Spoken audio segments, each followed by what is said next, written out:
Hello and welcome to the Jerome L. Greene Performance Space. Happy Pride! I'm Lauren Purcell Joyner, one of the producers from WQXR. We're really proud to offer you this Pride show. Every year, WQXR produces a show just like this one, celebrating musicians from the LGBTQIA+ community. But events like tonight are only possible with donations from members and people like you. And if you would look around on the screen, there we go.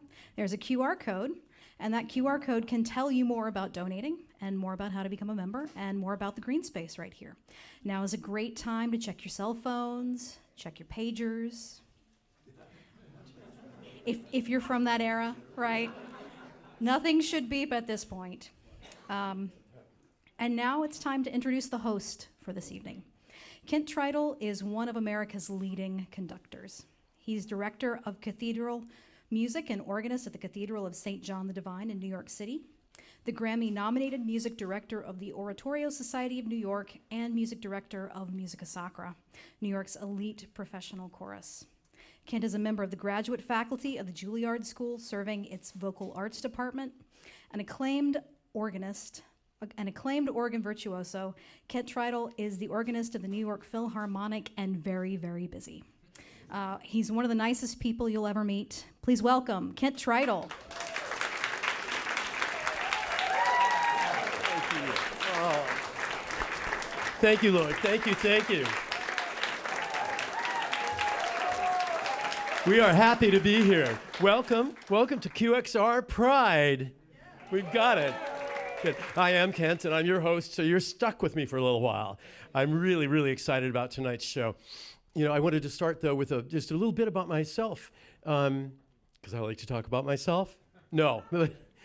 I came to New York from Iowa about 40 years ago, and in fact, a little more than 40 years ago. And if you think of the show The Music Man and those crazy, interesting characters, but the music making, that's a little bit of what my childhood was. It wasn't necessarily a place where a person would want to be out. Not. So I came to New York, and little by little, I came out to my brothers and to my best friends, and then I'm like, okay, I'm going to step this out really carefully. And then in 1998, as I was doing this, the Times outed me in a big way. There's this like great piece. It's a choral conductor at Christmas working with choirs, and oh, well, we need to write something about your personal life. Okay, well, what would that be? Well, you can say that I live with Arthur Fiacco, a cellist on the West Side. And I wait all night at the Times Center there in Times Square, and the paper comes out, and I'm reading this. It's like, oh, wow, it's the second page of the B section. And I get to close to the end, and his parents don't like to talk about his 10-year relationship with Arthur Fiacco, a cellist with whom he lives on the Upper West Side. Well, in fact, my parents had met Arthur. Did they get it? They did in the end, but they liked him a lot. And Arthur, where are you? There you are. Arthur's here tonight.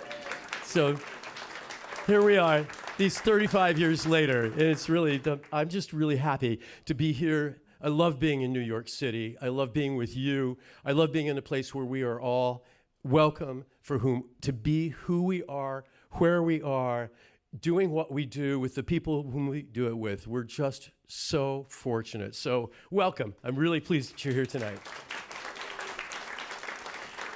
We're going to start with an ensemble that's close to my heart.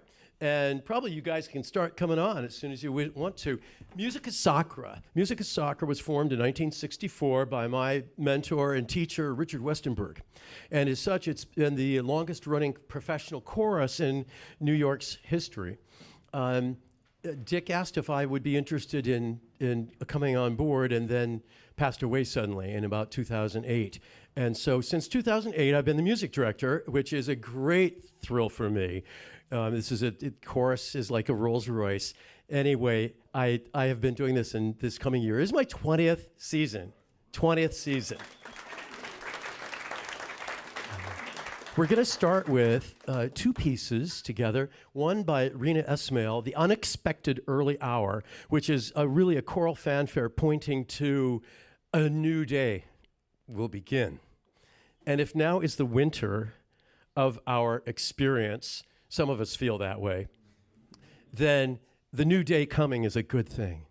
And the second piece that you'll hear is Meredith Monk's Astronaut Anthem, which will take us to another world.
Thank you, thank you. Thank you, thank you. You've already heard these guys they can do anything. Yeah, you'll get to learn a little bit more about that as we go on through this evening. It's pretty amazing and humbling to be able to work with a chorus like this. Now, I want to introduce Dan Ficcari. Dan, why don't you come up to the piano? Dan is the composer of our next piece. And the piece that we're doing is I Chose for You. We'll talk about that in a second. Now, Dan, tell us, how did it come about? Sure. So this piece would not exist without a dear friend of mine who I got to collaborate with, Kristen Feeney. She was personally very supportive of my own coming out journey, but she wrote the lyrics to this song. We were organizing an event for National Coming Out Day in 2020, and we wanted a piece that would offer affirmation to queer people, but not just to one group of people, to everybody, have a universal message that whoever you are, whatever parts of yourself you struggle with, that is sacred and beautiful, and the world is better because of it. Wow. It's a strong piece. It's such a strong piece. And I wanted to mention, actually, by the way, I know this guy. Dan works with me at the Cathedral of St. John the Divine. I'm where very he's the lucky. associate organist and a graduate of the Juilliard School. So that was your bio I was going to give out a little bit. You've been on Pipe Dreams and all of that. So we talked about the inspiration, and you're going to play for this. Is there anything else that we should talk about? Just that I'm super grateful to Kent for always having faith in me to do my thing, and to these awesome musicians. Well, it's fantastic. And I want to introduce Nathaniel Sullivan, who is our soloist for this piece. Nathaniel. I Chose for You.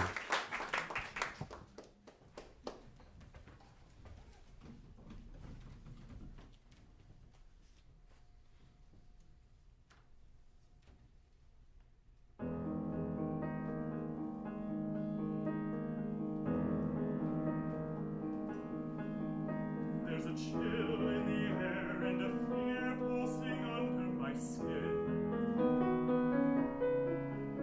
I feel naked and weak as they're gazing upon my raw supposed sin. I close my eyes and hold your presence here,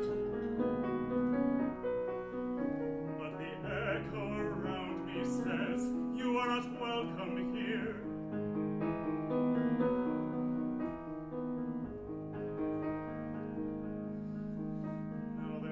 Have turned cold and their hatred has silenced my voice. They have judged me, condemned me, abandoned me, saying that this is all my choice. I hold my breath and wait for you to speak, but your light's growing dim as a tear slips down my cheek.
Nathaniel Sullivan, baritone.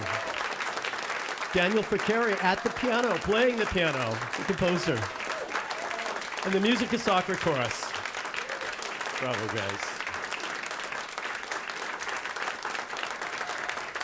Well, thank you for being here. It's great.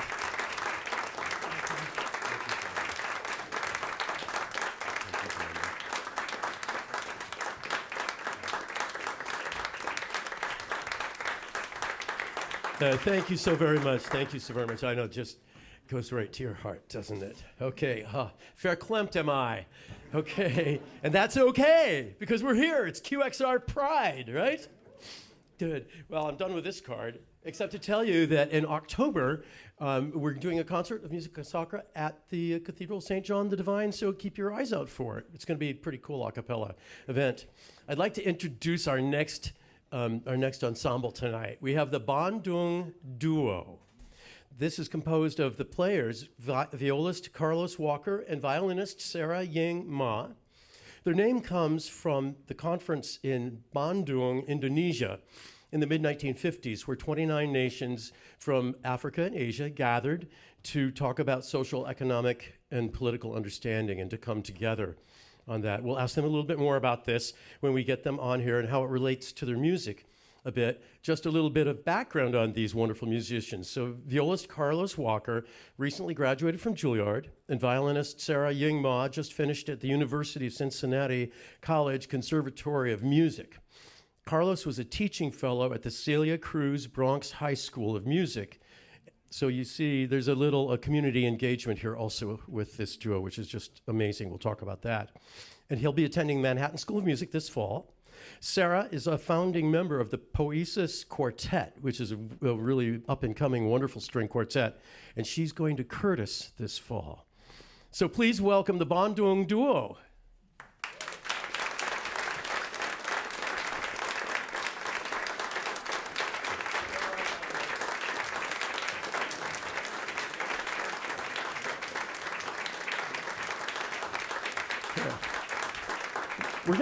We'll start off, actually, we're going to hear two works from this duo, and one is composed by one and one is composed by the other. Sara, can you tell us a little bit about what we're going to hear first?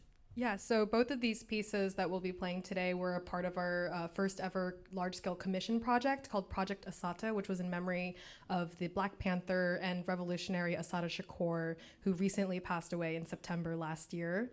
And both of us wrote each of our pieces inspired by some part of her work. And my piece was largely written inspired by Assata's principles of internationalism, which are very correlated with our mission as an ensemble, which we'll talk a little bit about later. And so in my work, I bridged a lot of, if you're Chinese or if you're interested in Chinese music, you might recognize a lot of these tunes that are integrated into this.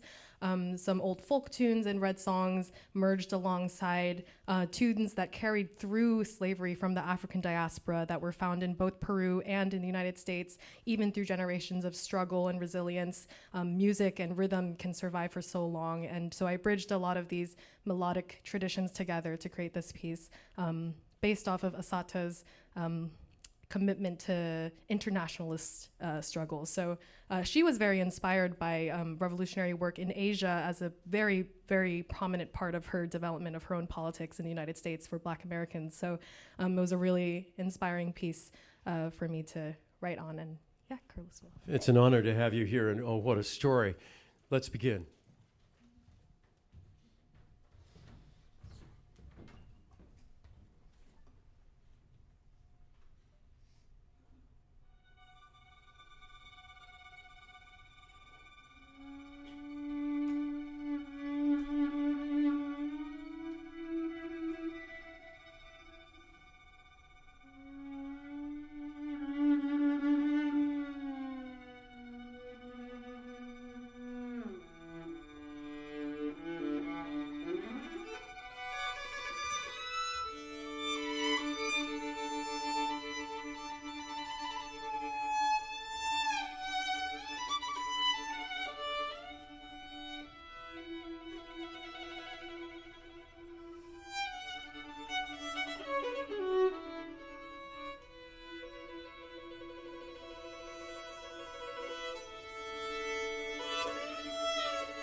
Bravo, bravo. That was amazing. It was just amazing. Can we talk about Bandung? Tell us about Bandung. I'm going to start over here. Sara.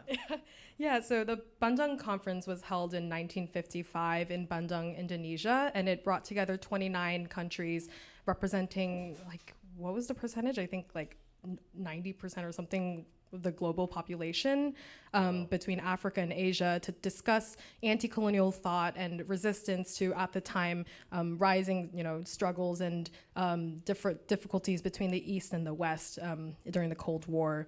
And so this really, created this third world struggle and third world alliance between these oppressed nations to discuss, even despite political differences, cultural differences, and different economic systems across every country, a path forward to unite together and developed shared responsibilities across the world. And we were very inspired by this from an artistic perspective and wanted to bridge and contribute, our own perspectives and the things that we grow up doing with performance and music towards this international struggle to support people, not only in the United States who are struggling as a result of all of these crises abroad, but also people abroad. So our first really big endeavor in this commitment was our Project Asata, which gave its premiere like 2 weeks ago or something, like a week ago.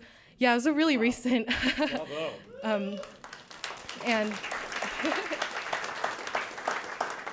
And the proceeds from that event, as do all of our events, always go towards some sort of mutual aid organization. And this one for Project Asata, because she lived out her days in Cuba, we donated proceeds from that event towards transgender people in Cuba on the ground who are struggling as a result of sanctions and embargoes. So that was a really meaningful event. And we will be doing a lot more of that type of stuff in the future. In the past, actually, Carlos came out to Cincinnati a couple months ago, and we did a lot of aid events around solidarity-based programming too out there, and worked with a mutual aid group in Cincinnati that I was a part of. So that's a core tenet of our mission as an ensemble, and we do a lot of educational outreach as a part of that as well, because we believe that empowering the future generation to engage in artist activism and more politically oriented artistry is one of the most important endeavors for our generation as well. So, and Carlos will talk about that too. I think that's next. Yeah. Can we give them a round?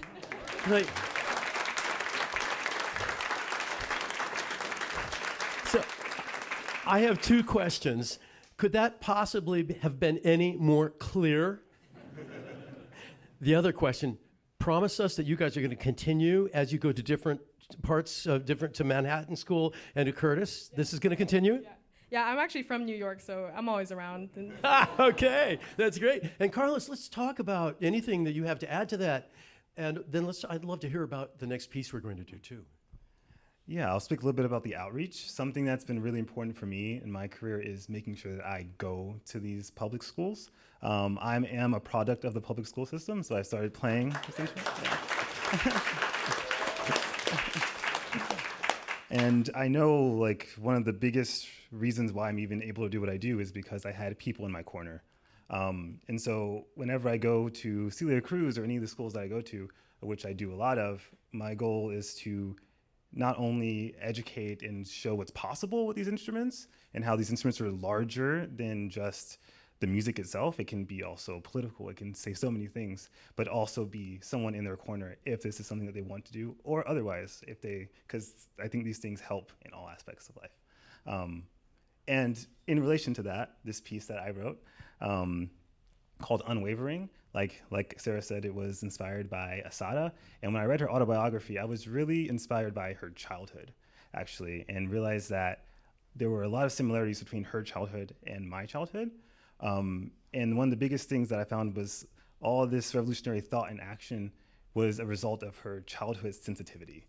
And so I was thinking about my own sensitivities I have and how I'm often uncomfortable with how things might look calm and still and beautiful on the surface, but underneath there's so much turmoil. And so I think this was inspiration for a lot of her activism and also a lot of mine. And so in this piece, you'll hear kind of these two contrasting themes, this kind of uneven dance that's a little bit chaotic, along with like this beautiful, serene melody that I actually took from my mother that she sings to me when I was a child. So, yeah. Oh. It's fantastic, fantastic. Another round. It's a huge honor to be on this stage. I feel that it's kind of starting to come off the ground, and I'll be up in that ether here. It's amazing. You guys, thank you. Unwavering.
Okay, we've got the Bandung Duo. Thank you, thank you, thank you. Bravo.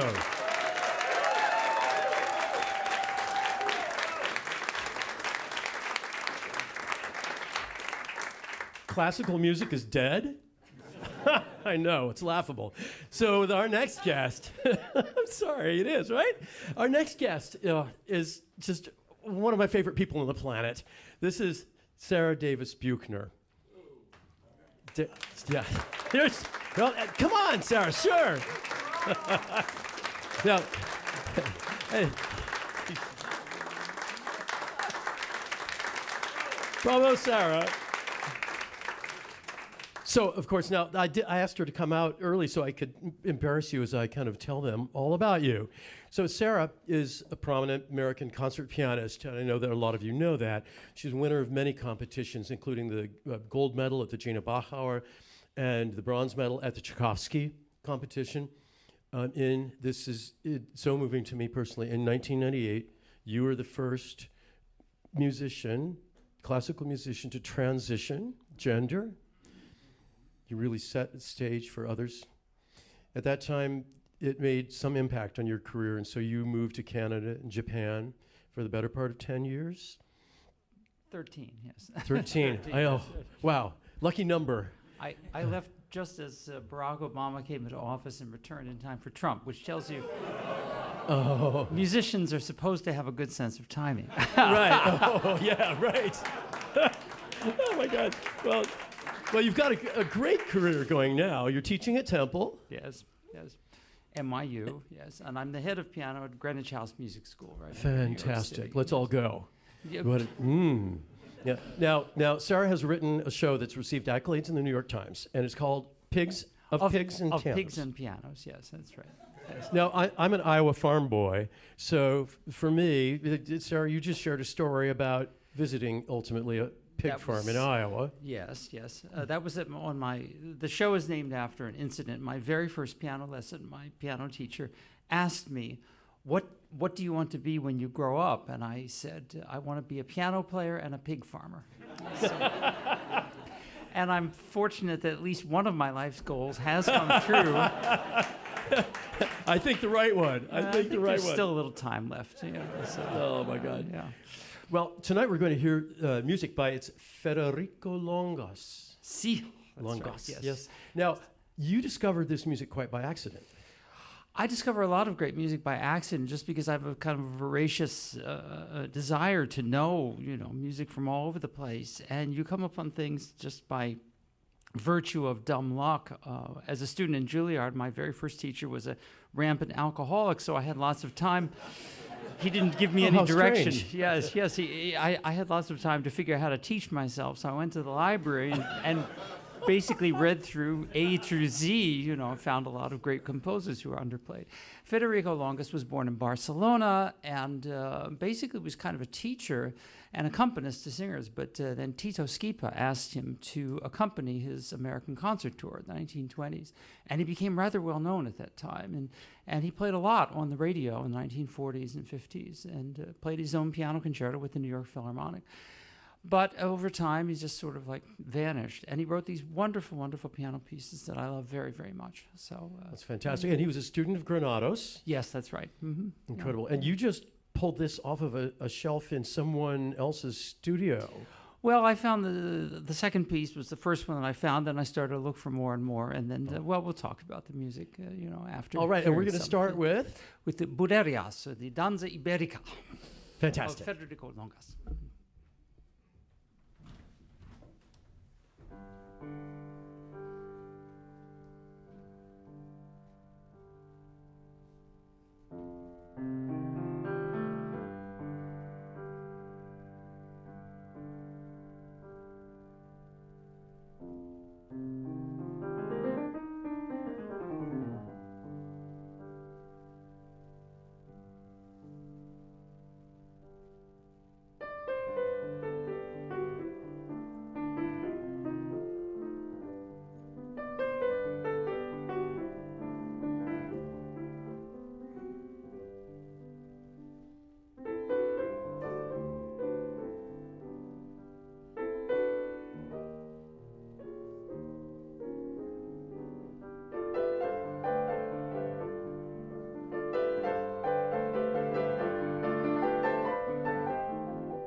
how do you do that? Ravishingly beautiful.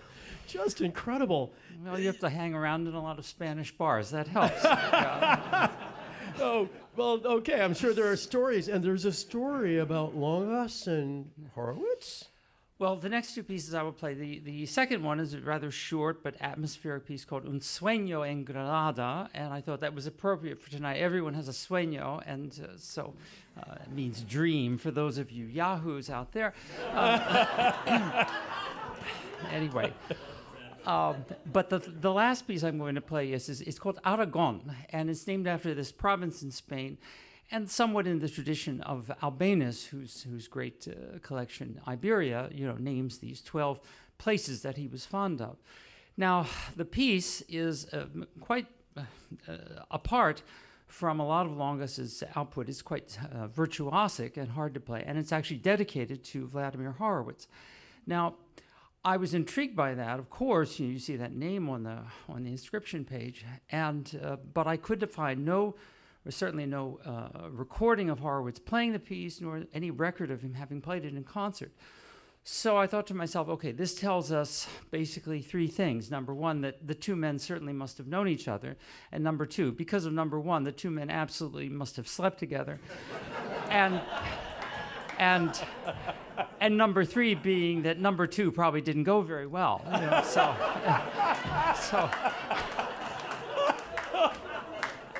Oh my gosh.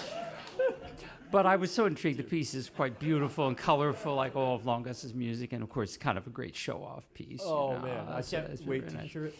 So we'll warm up with the Sueño in Granada, which is, I think a performance of that piece is probably banned in several Midwestern states, but that's okay.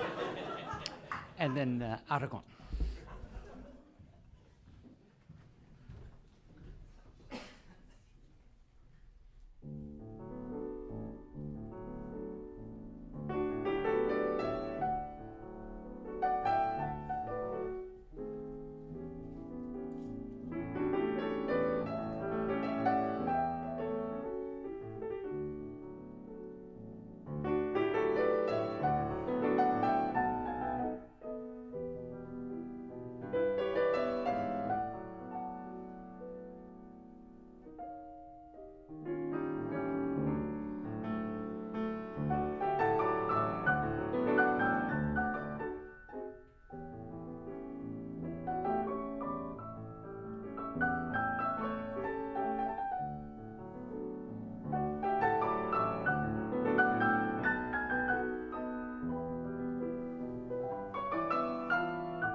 Davis Buechner. Sara Davis Buechner. How do you do that? Okay, who else swooned?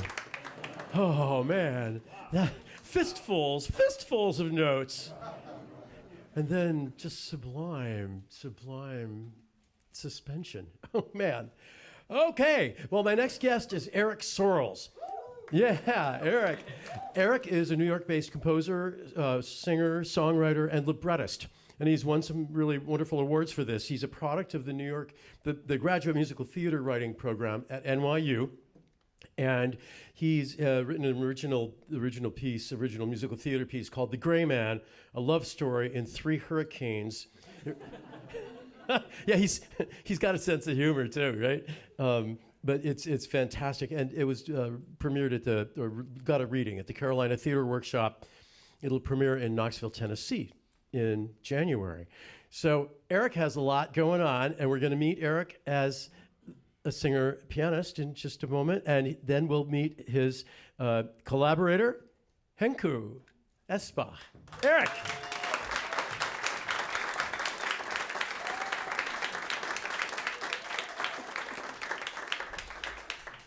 First, can I just say, I was watching Sara play from backstage, and oh my God, please, everyone lower their expectations.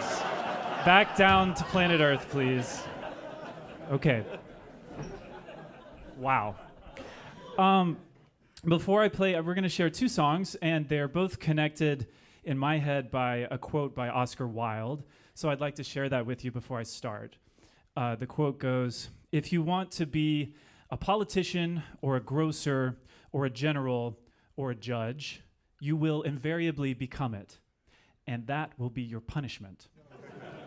If, however, you choose to live the dynamic life, or what I will call the artistic life, if you live each day unsure of who you are or what you know, then you will never become anything at all, and that will be your reward." So this first piece I wrote a few years ago when I was at a really big crossroads of decision-making in my life, and it was affecting not only me, but the person I was with at the time. And so this meets at the intersection of a queer space that's familiar to people in my generation, which is the intersection of astrology and therapy.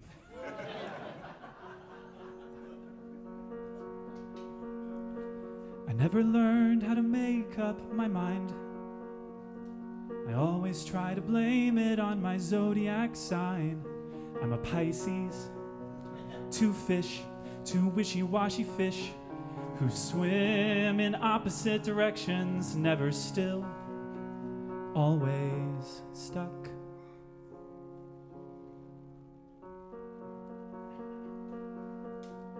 But I can feel your heart like it's my own. My feet are made of ocean tide and yours are made of stone. I'm a Pisces. I dream. I overflow with dreams that pull me up and underwater where I soar and I drown. Ooh, I know you think I'm delusional.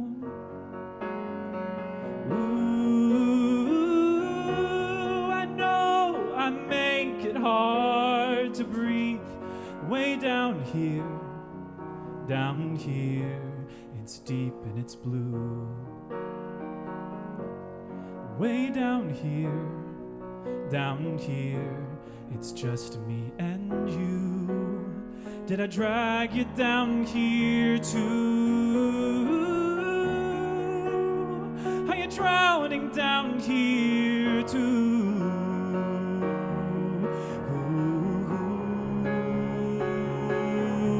And you'll go quiet, but you'll say that you're fine, and then I decide to fill all the blanks in for you.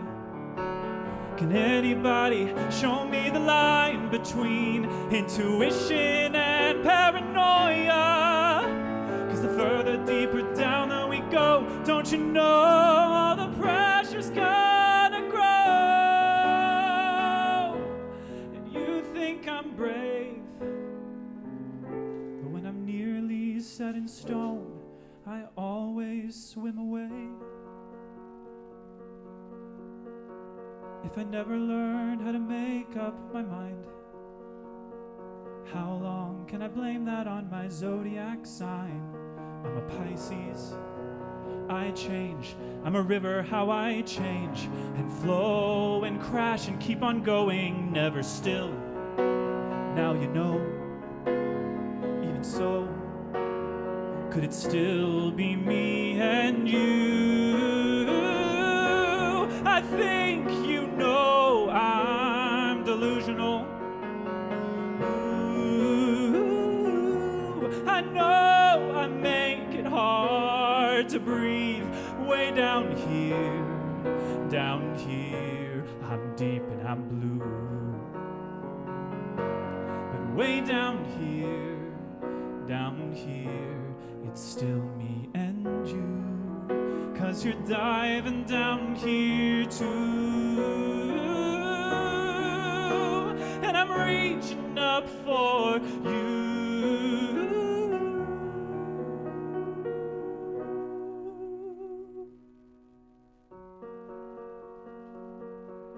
It's still me and you. Still me and you. Still me and you.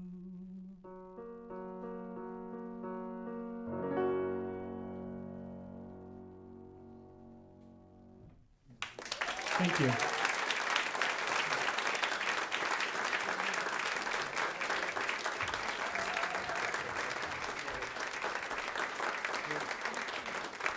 So Henku, you can come on up. Henku Esbach and Eric have collaborated on a lot of work. But before we go there, Eric, I'd love to ask you to share a little bit about your journey. Yeah, absolutely. I was thinking about what to say, and I'll put it like this. When I was a kid, I had to come out twice to my parents. The first time as an artist, and then the second time as a gay person. My whole family's in medicine, and my dad's a doctor, my granddad's a pharmacist. 2 of my 3 brothers are doctors. The expectation that I was going to make a great doctor too. And so that thing I was mentioning was I had been living in New York for about 7 years, pursuing a freelance artist career. I'd gone to grad school for writing. I sing with Kent at the Cathedral of St. John the Divine, Musica Sacra, other spaces. And did you recognize us? Yeah, you might have recognized me from earlier. And around 2022, I was hitting a major crossroads, and I was like, partly out of the pandemic, and I was thinking, well, maybe this is the time that I really go back full circle to my pre-med thing that I dropped out of and see it through. And the irony of that is the song I just played was born out of that decision to do that, because something still didn't feel right even 10 years after the fact. And I was still using art and music to process and I guess document my own journey too. So it led me right back here 10 years later. Here I am still trying to do it. So yeah. We're so happy about that. Now I'd love to hear you talk about your collaboration. Yeah, Henku and I met at the Graduate Musical Theater Writing Program. We got to write together a few things. Actually, one of his other collaborators is here too. I saw tonight, Brianna. So yeah, GMTWP Cycle 28. We got to write a few things together, but we didn't get to collaborate as much as I would have liked to. But one thing we wrote was a 2-part epic puppet musical in grad school. That was pretty fun. But this, Henku was, in my mind, he was the one who had like the opera background and the classical experience in our program. There was like a wide range of musical backgrounds, but I knew Henku as like the opera guy in my head. And so when I heard that I was going to have an opportunity to be on WQXR, I was like, this is a great opportunity to collaborate. And so we are going to debut a new art song that we wrote together specifically for this, which I'm super excited about. Yeah.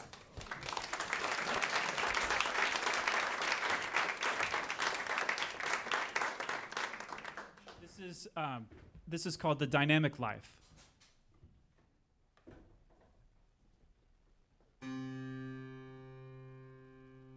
I stand in a hallway.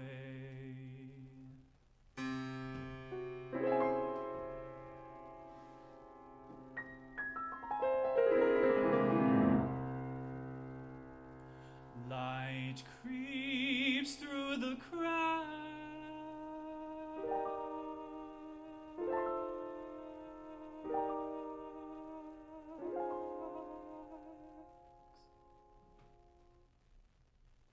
Some doors are locked,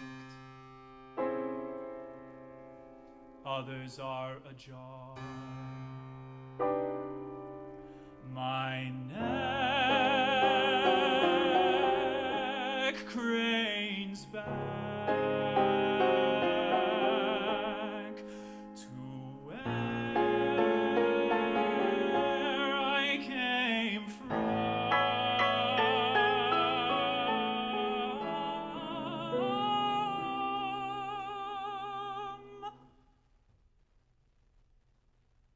A storage closet, a place for things without a place. Unsure of who I am, unsure of what I know, except for one command: I must go.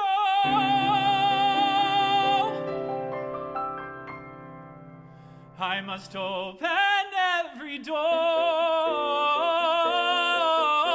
I must crane my neck inside. But beware the sweet seduction of another place to hide. I am a visitor, a tourist passing through. My purpose is the searching for somewhere safe and true. Unsure of who I am, unsure of what I know, except for one command: I must go.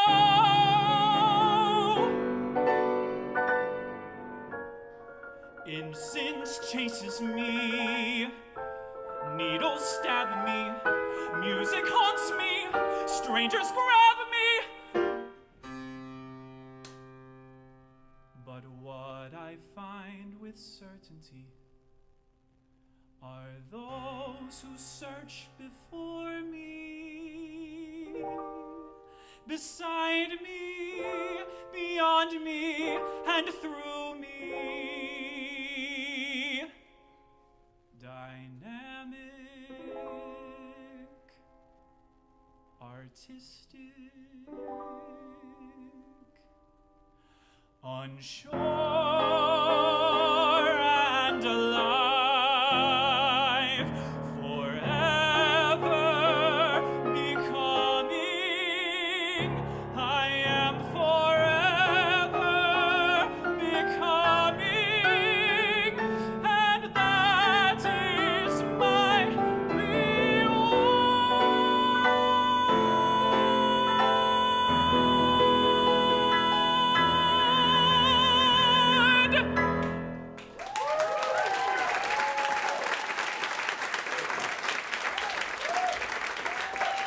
Eric Sorrels. Thank you, Eric. Hank. Thank you, Hank. Fantastic. Wow. Wow. Well, we are sailing along here, folks. We've got something to break up the musical numbers here, and it is Pride Trivia. Yes. Now, in order to do this, I need 2 volunteers to come up here on stage. I promise I won't bite. Any 2 volunteers who would like to do that? Mark, you said you would. Oh, yes, sir. Fantastic. Come on up. Oh, there we go. And Mark's coming. Okay, fantastic. Well, come on up. Give these guys a hand. So just come right on up here. Now, of course, this what we're going to do is have this little trivia game here. Come on over here. Yeah, I'm Kent. Hi, Lee.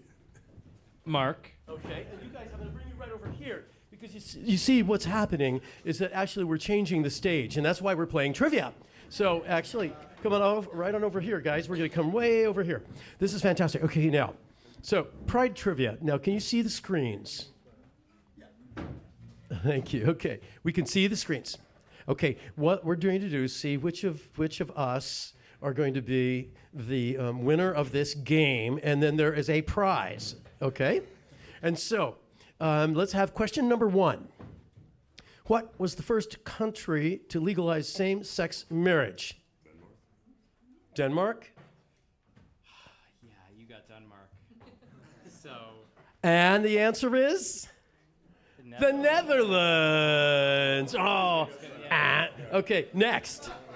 Oh, good. Okay, now there are a lot of people who don't know this anymore. Who was the first openly gay man elected to office in the United States? Well, it's either Harvey Milk or Barney. I was gonna go Milk. Yeah, I'd say Harvey Milk. I was gonna go Milk. Okay, well, you both are winners.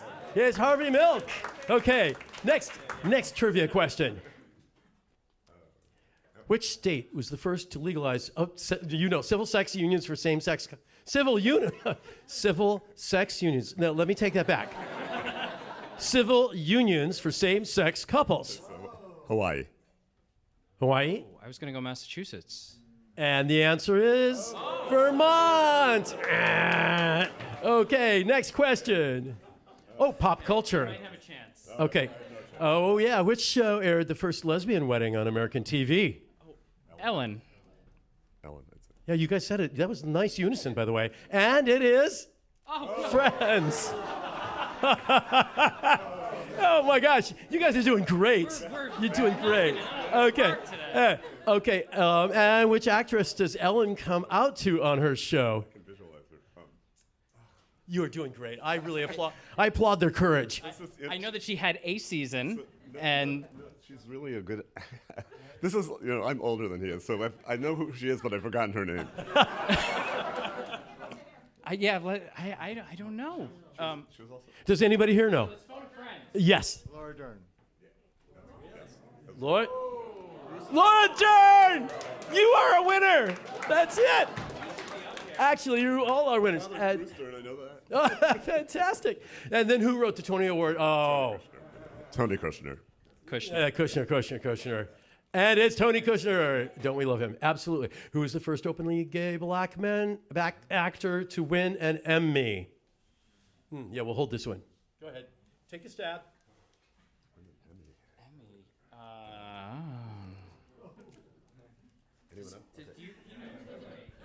Anyone here?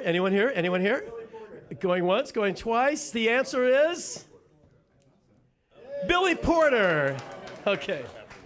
And that, my friends, is the end of this. And actually, I know. But what we know is that here are your prizes, handed to you by our producer, Eileen Delahunty. Give Eileen. Yes. And in fact, everyone is a winner with a WQXR tote bag. So thank you, gentlemen. Give them a hand, please. Oh, your sweater. Absolutely. Good. Now, listen, our last ensemble tonight, I'd like to introduce these guys, these people, these musicians are so spectacular. Now, I knew of the genesis of this when I was at the cathedral one day, and we had all of a sudden, like out of my dreams, a queer marching band. You know, there's a marching band, and this is the Queer Big Apple Corps that were coming in, and I thought, see, I was a trombone major until I was something else. It was a very short period of time, but I was always into the marching band thing. It's pretty cool. Well, the Queer Big Apple Corps is this nation's largest and second oldest LGBTQIA plus marching and symphonic band since 1979. Now, this is gutsy. Since 1979, they've been an artistic home to thousands of musicians, color guard, dancers, volunteers of all ages, genders, orientations, and backgrounds. They've entertained tens of millions of people around the world. Now, there are so many subsets of this group, and what we have is the Spectrum Saxophone Ensemble. These guys are amazing. This is one of the many small groups that comes out of the Queer Big Apple Corps. And these guys, who you're about to meet, have been performing together since 2017. So we're looking at a 10-year anniversary right around the corner. So please welcome the Spectrum Sax Ensemble.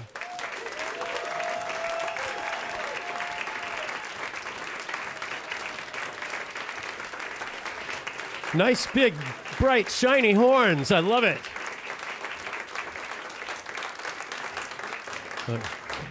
Now, we're going to hear two works from you guys. What will they be, Jonathan? We'll first be starting with the Diamond State Rag and then going into Tango. Okay, let's hear it.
Bravo, bravo. It's fantastic. It makes you want to get up and dance, doesn't it? It's fantastic. Now, just quickly, your names. I'm Kyle. And you're playing what, Kyle? Then? I'm playing the soprano saxophone. I'm Olivia, and I'm playing the baritone saxophone. Ricky on the Barry as well. Gennaro, I'm playing tenor. Okay. Liam, I'm also playing tenor. Okay. I'm Jonathan, and I'm on alto. Okay, fantastic. Give him a hand. That's great. Now, we have time for kind of two questions. We have time for two questions. So, Ricky, I'm going to start with you.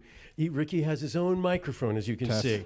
That's right. You have been in doubt. And you don't have to do anything, I don't think. I love what I don't have to do. Isn't that fantastic? Exactly. So, Ricky, would you just tell us a little bit about the core and the the As a whole? history, kind of an overview here. Yeah, so the lesbian gay Big Apple Corps is what it started as. It's now the queer Big Apple Corps. It started in 1979, just two friends who were musicians that wanted to find a different space that was not just the bars, so it was a different social aspect of people to gather, had something of a commonality, and also just wanted to make sure that there was a space where everyone could feel welcomed in the LGBTQ plus community, and spread the sound of love and joy, which is what we say often.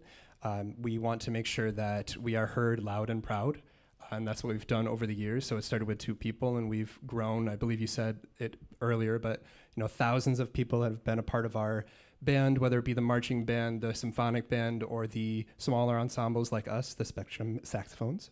But Yeah, it's currently around like 380 something total that are in the band. That's amazing. That's amazing. It's an amazing organization. And so, Jonathan, how did you guys come together as a subset from that organization? And what's it like to play and manage a saxophone ensemble? Do you guys rehearse every day? Just tell us some things. Do we rehearse every day? I heard that there's going to be a question about the most challenging part of being in a saxophone ensemble. And if I can be really honest with all of you, the hardest part really is trying to coordinate the schedules of 8 gay people. But honestly, when I think about the Spectrum Sax Ensemble, you talked about it earlier, we've been playing together for 9 years. Since 2017, yeah. That's a marriage. And honestly, never did I think that our little sax quartet back then would be performing here at WQXR. And so heartfelt thanks to the venue and the host for having us here, and to be surrounded by immensely talented musicians. Can we actually have a round of applause for the other musicians as well? Oh, thank you. Yeah. Thank you. And in regards to the ensemble, I think that we've been really lucky to be performing with each other for so long, and I hope that it actually shows in our performing. It does. Yeah. Absolutely. Absolutely. Your commitment and your togetherness is just amazing. So this is a great pleasure. It goes right back to, kind of what I said at the beginning, that how amazing to be in a place where we are all just embraced. And you guys are talking about an incredible embrace. It's very moving. What are we going to hear next? We've got 2 pieces ahead of us. This is the closing of the show. You are going to hear Summertime, a funky arrangement of Summertime. You'll like it. And then we're going to end with My Funny Valentine. Aw, good. All right.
Bravo. Thank you.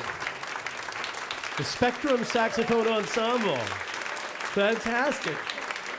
Fantastic. Bravo, bravo. And remain up. Hey, let's have everyone here now who participated tonight. We have the Bandung Duo. We have Musica Sacra. Some folks are here. And let's see, Eric, where are you? We've got Eric, we've got Henko, and we've got, I think that's Sara Davis Buechner. Would you all come up on stage? Here we are. Fantastic. Wow. What a privilege it's been. Fantastic. So, thank you. A bow, everybody. 1, 2, 3. Got to thank Ryan Wild and the staff of the Greene Space. And a big shout out to the WQXR team. Eileen Delahunty, producer. Lauren Purcell Joyner. Laura Boyman. Dominic Hall Thomas. Nicole Nelson. And Christine Herskovitz. Give them a round, yes.